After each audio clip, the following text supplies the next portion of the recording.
মাটি কেটে পাচারের অভিযোগ। মাটি মাফিয়াদের ট্রাক্টর আটকালেন স্বয়ং গ্রামবাসীরাই, আর গ্রামবাসীরা আটকে রাখেন মাটি এবং বালি বোঝাই ট্রাক্টর। খালের বাঁধের বালি কাটার অভিযোগ।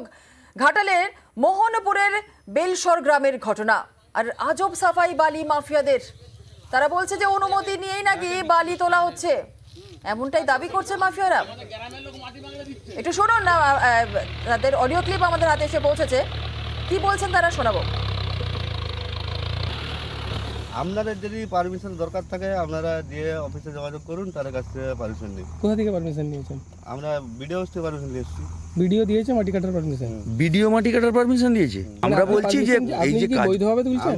বৈধভাবেই তুলছি। পারমিশন দেখান, তাহলে পারমিশন আছে কি? পারমিশন আপনি আপনার দিকে দেখাবো নি, আমরা কি করবার করুন। আমরা পারমিশন ছাড়া কাজ করিনি। ওই দাদাকেও বলেছি, সকালবেলা পারমিশন রেখেছি। কাগজ দেখাতে পারবেন না, তার মানে কি পারমিশন নেই? কাগজ দেখাতে পারবো না, আমি দেখাবো নি।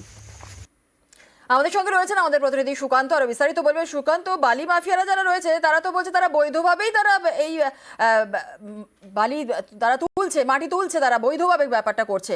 কি বলবে তুমি? অথচ কোনো কাগজ দেখাবে না। জুনেলা, আমরা যখন খবর পাই গ্রামবাসীদের কাছ থেকে যে এলাকা থেকে বালি মাটি চালান হয়ে যাচ্ছে ঘুরপথে বিভিন্ন জায়গায় এবং চোরা দামে তা বিক্রি করে বালি মাফিয়ারা তারা পয়সা কামাচ্ছে, সেই যখন খবর পেয়ে আমরা ঘটনাস্থলে বেলসর এলাকায় গিয়েছিলাম, তখন দেখলাম এলাকার মানুষ দুটি বালি মাটি বোঝাই গাড়ি তারা আটকে রেখেছে। তাদের দাবি যে এলাকায় প্রতিদিন এইভাবে একের পর এক গাড়ি বোঝাই বালি মাটি তারা চলে যাচ্ছে বিভিন্ন জায়গায়, এবং তাদের দাবি যে কোনো সরকারি নিয়ম নীতিকে তোয়াক্কা না করেই এই বালি মাফিয়া রাজ চলছে, এবং যাতে গ্রামের রাস্তার যেমন একদিকে ক্ষতি হচ্ছে, চাষের জমির ক্ষতি হচ্ছে, অপরদিকে ওখানকার যে খাল রয়েছে কেটে খাল, সেই খালেরও বাঁধের ক্ষতি হচ্ছে বলে এলাকার মানুষ দাবি তুলেছেন।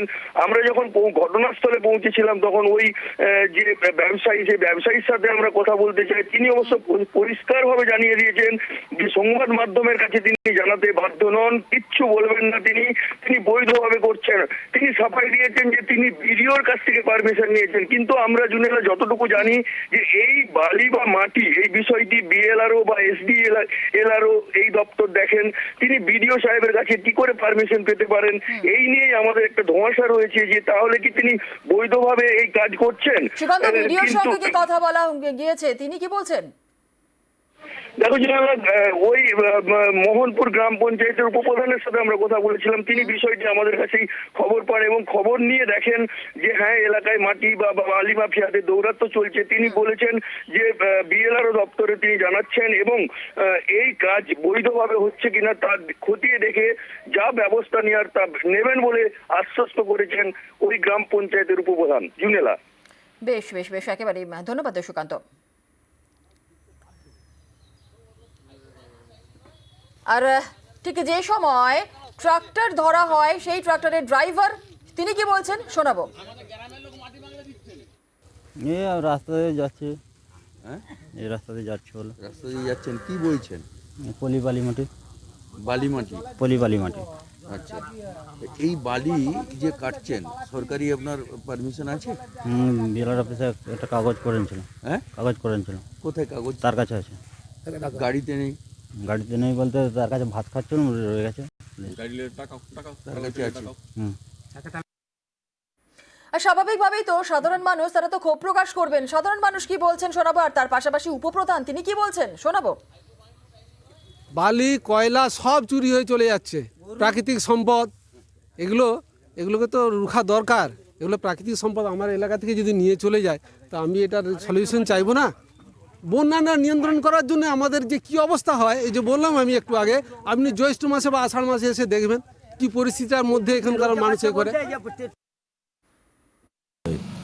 বিষয়টা আপনাদের কাছ থেকে এই মুহূর্তে শুনে আমি বেলসল গ্রামে ফোন করে জানতে পারলাম যে বাস্তবে ওখানে মাটি তোলা হচ্ছে। ওনাদের কি বৈধ কাগজ আছে কিনা এই বিষয়টা আমি অবগত নই, তবে গ্রাম পঞ্চায়েতের তরফ থেকে আমরা বিষয়টা দেখছি। যত তাড়াতাড়ি পারবো আমরা রিপোর্টটা ওখান থেকে তুলব।